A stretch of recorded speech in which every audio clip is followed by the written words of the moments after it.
Some nights the shift drags on so long that even the hum of the tires on the road starts to sound like a lullaby. This was one of those nights.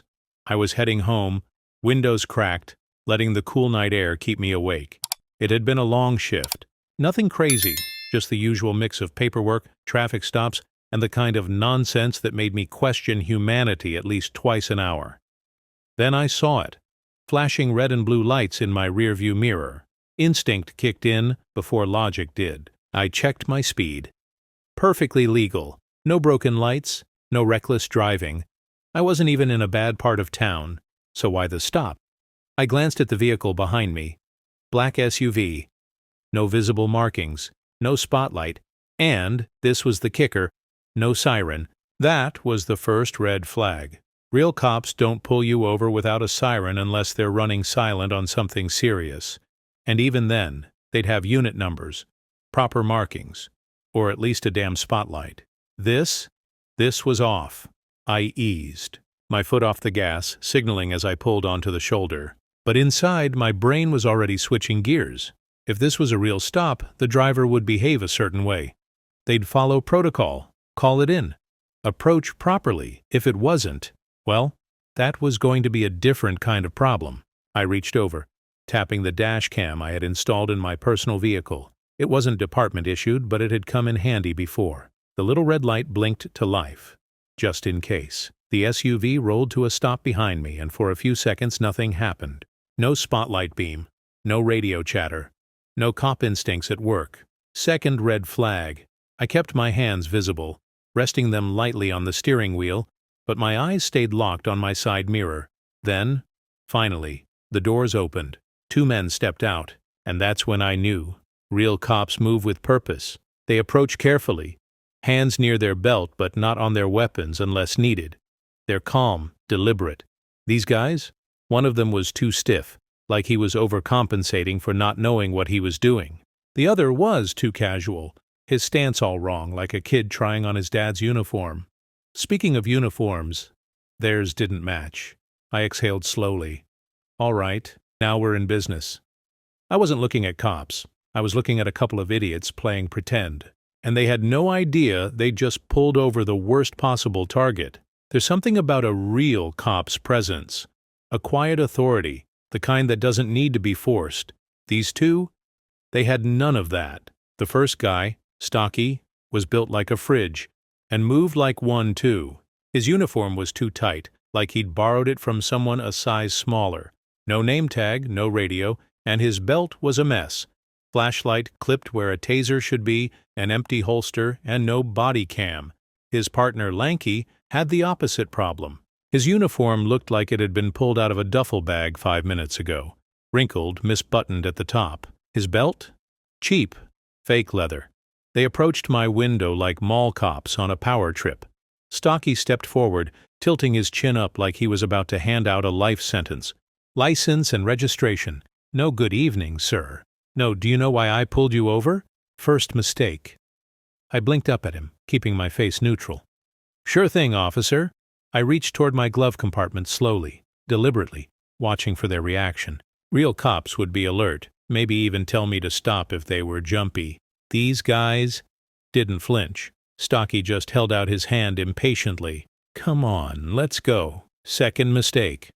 I stopped moving and turned my head slightly. Mind if I see your credentials first?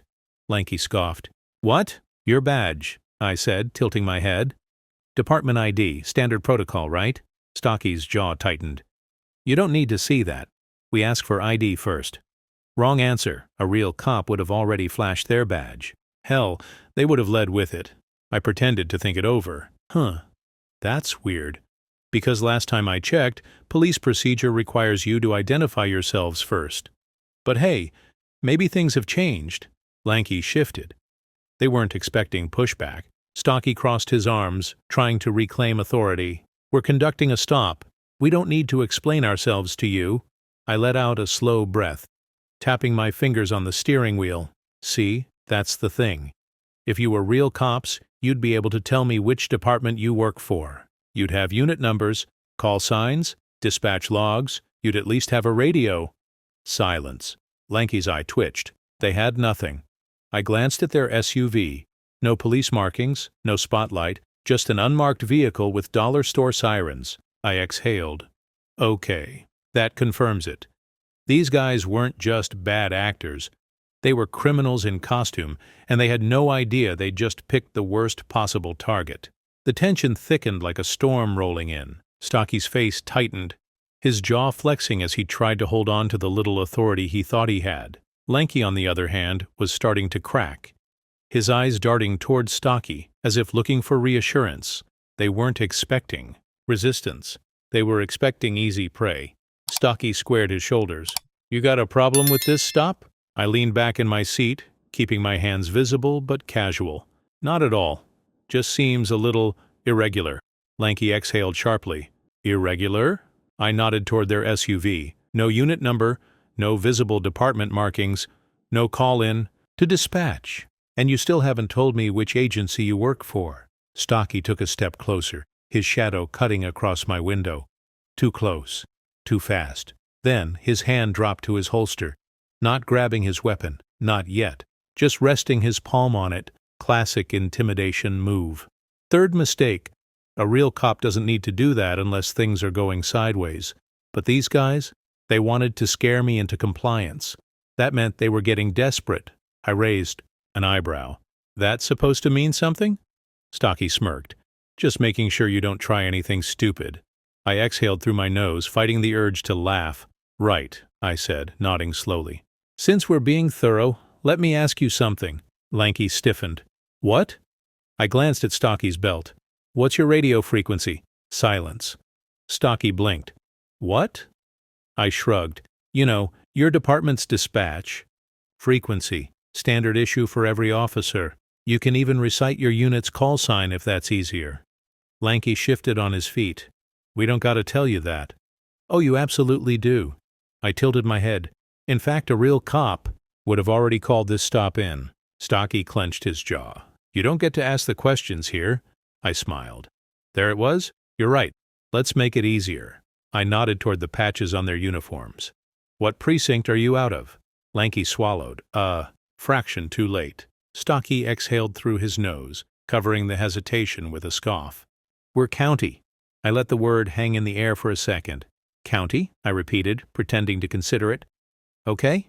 What's the sheriff's name?" Lanky's throat bobbed. Stocky's fingers twitched on his holster. And there it was, the exact moment they realized they'd screwed up. I leaned forward slightly, voice dropping to something just above a whisper. "You two have no idea who you just pulled over, do you?"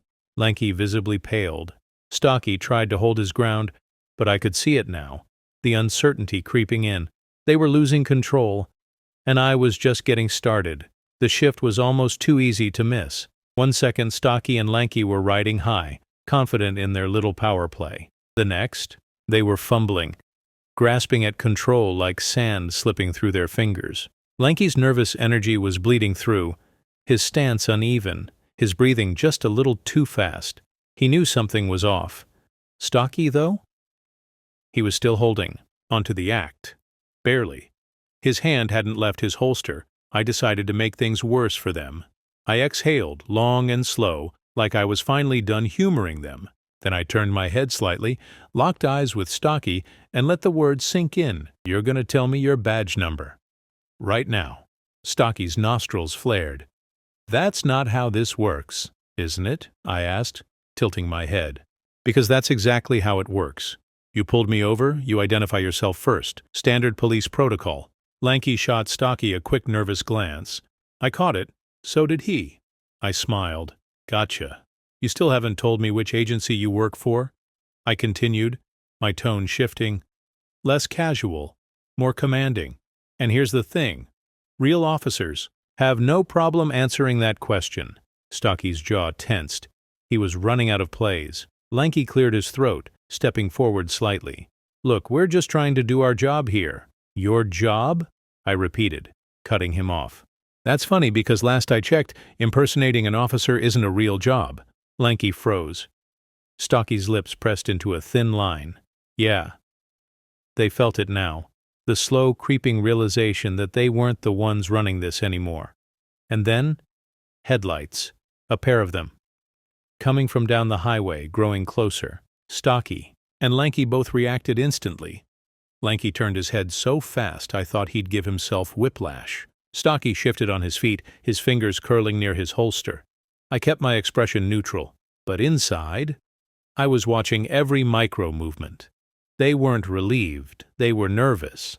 That meant whoever was coming, it wasn't backup. Not theirs. Anyway, interesting. I glanced at my rearview mirror, catching a glimpse of the approaching vehicle. A sedan, slowing down. Was it a witness? A real officer? Didn't matter. What mattered was that Stocky and Lanky were spooked. I leaned back in my seat, crossing my arms. Something wrong, boys? Neither of them answered. Because for the first time since this started, they weren't just worried about controlling me anymore. They were worried about getting caught. Silence stretched between us, thick and heavy. The approaching sedan had rattled them. Stocky's hand hovered near his holster, but he wasn't gripping it with confidence anymore. Lanky's breathing had picked up, his nervous energy leaking through. They were slipping, losing control. I decided to take the rest from them. I sighed, sitting back against my seat like I was finally tired of the game. Then, in the same calm, measured tone I used when interrogating actual criminals, I spoke. "You know what's funny?" I said, tilting my head. "I've been giving you every chance to prove you're real cops, but you just keep failing." Stocky's nostrils flared. "What the hell are you talking about?" I smiled. Time to drop the hammer. I mean, if you two had any clue what you were doing, you'd have realized. I paused, letting the weight of my next words sink in. That I'm a cop. The shift was instant. Lanky's face drained of color. His mouth opened, but nothing came out. Panic. Stocky froze. Just for a second, but I saw it. The way his shoulders tensed, the way his fingers twitched before forcing themselves still, and that's when I knew. They believed me. I let the moment stretch.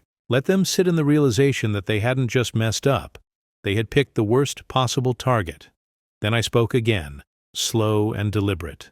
"Now," I said, tapping my fingers against my knee, still perfectly calm. "Do you want me to call this in, or should we keep pretending?" Lanky completely unraveled. "Look, man, we didn't know." His words tumbled over each other, his hands slightly raised like he was pleading. Stocky, though, he wasn't giving up yet. He squared his jaw, forcing himself to hold his ground. This is bull. You're lying." I smirked. "Yeah? Then go ahead. Run my plates." His throat bobbed. He couldn't. Lanky glanced between us, his panic fully settling in. He saw what I saw. Stocky had nothing left. I leaned forward, slightly, my voice dropping just enough to make the tension even worse. "What's it gonna be, boys?" I asked. "Because in about 60 seconds, I can have actual law enforcement here, and something tells me your fake badges aren't gonna hold up under questioning." Lanky actually took a step back, his body betraying him before his mouth could. Stocky clenched his jaw, but I saw the truth in his eyes. He knew it was over. The question now? How was he going to play it? I stayed relaxed, watching, waiting, because one of them was about to make a move, and I was ready for it. For a moment, nobody moved. Lanky's breathing was uneven, his hands twitching at his sides. Stocky's jaw was tight, his eyes darting between me and the approaching sedan. They were cornered, and then, predictably, everything went to hell. Lanky bolted first. No words, no hesitation. Just a wild, full-sprint dash toward their SUV. Pure panic. Stocky, though, he reached for his gun. Bad move. My body moved before my brain even finished processing. Instinct, training, muscle memory. I stepped in, twisted his wrist, and drove my forearm into his, hard. The gun popped loose, clattering to the pavement. Before he could even react, Stocky grunted, tried to swing with his free hand. I ducked, pivoted, and drove my shoulder into his chest. Boom. The impact sent him stumbling backward, off balance, his feet skidding against the asphalt. One down, one running. I snapped my head up. Lanky was almost at the SUV. He yanked the door. Handle. It didn't open. Locked. That half-second of fumbling was all I needed. I took off, my boots slamming against the pavement, closing the distance in a heartbeat. Lanky must have heard me coming, because he spun, eyes wide. Too late. I lunged, grabbing the back of his collar and yanking. His feet left the ground for a second before gravity did its job, slamming him onto the hood of his own SUV. Game over, he wheezed, squirming, trying to push off the metal. Yeah, no, I muttered, pressing my forearm into his back. You had your chance, he groaned. Don't what? I smirked, catching my breath. Don't arrest you? Don't let you spend the next few years regretting this? Behind me, Stocky was still down, rolling onto his hands and knees, trying to shake off the hit. I turned my head slightly. Stay down, big guy, unless you want round two. He stopped moving. And then, sirens. Real ones. Red and blue lights flooded the parking lot as two marked patrol cars skidded in, doors flying open. Hands! Now! I raised my own, smirking. Not me, boys. Them. The officers rushed in, securing Stocky and Lanky before they could even think about making another move. One of the real cops, Sergeant Ramos, stepped forward, eyeing me. You good? I exhaled. Yeah, just doing some off-duty work. He glanced at the two wannabe cops in cuffs and let out a low whistle. Damn. These the guys we've been looking for? I smirked. Yeah, and they were looking for the wrong person. Stocky and Lanky were on the ground, cuffed, silent. The reality of their situation had finally sunk in. No more fake authority, no more intimidation tactics, just two guys who had bet on the wrong mark and lost. I leaned against my car, arms crossed, watching as real law enforcement took over. The flashing red and blue lights washed over the scene, casting sharp shadows against the pavement. Sergeant Ramos stood a few feet away, scrolling through his tablet, his face set in a deep frown. Finally, he let out a low whistle. Damn, he muttered. These guys have been at it for months. I raised an eyebrow. How bad?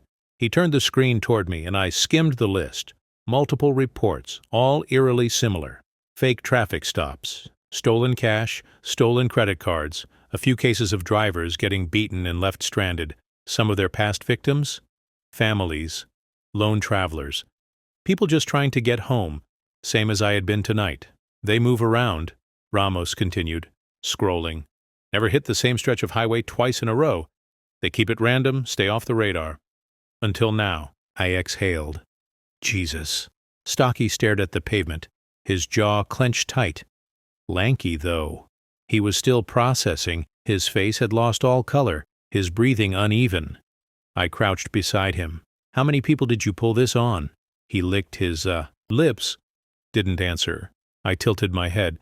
Come on, I'm curious. Did you even keep count, or did it all blur together after a while? His fingers twitched against the cuffs. We never hurt anyone.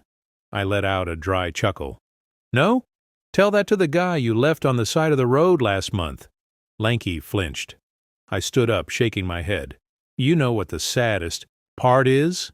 Neither of them answered, so I filled in the blank for them. You didn't need a gun, didn't need threats. All you needed was a fake badge and the right tone of voice, and people just listened. I looked around at the real cops, the ones who actually earned their badges. Then back at these two. That's the problem, I muttered. People don't question authority. They see a uniform, a flashing light, and they assume it's real. Lanky looked up at me then, his eyes pleading. I didn't care. Because now, for the first time in their pathetic little operation, they were facing real authority. And this time, they didn't get to pretend. The night air was cool against my skin, carrying the low murmur of radio chatter and the occasional rustle of gravel as officers moved around the scene. Stocky and Lanky were cuffed and sitting on the curb, looking like two kids who had just realized they were in deep, irreversible trouble. I stood nearby, arms crossed, watching. I could tell the exact moment it hit them. This wasn't a misunderstanding. This wasn't something they were talking their way out of.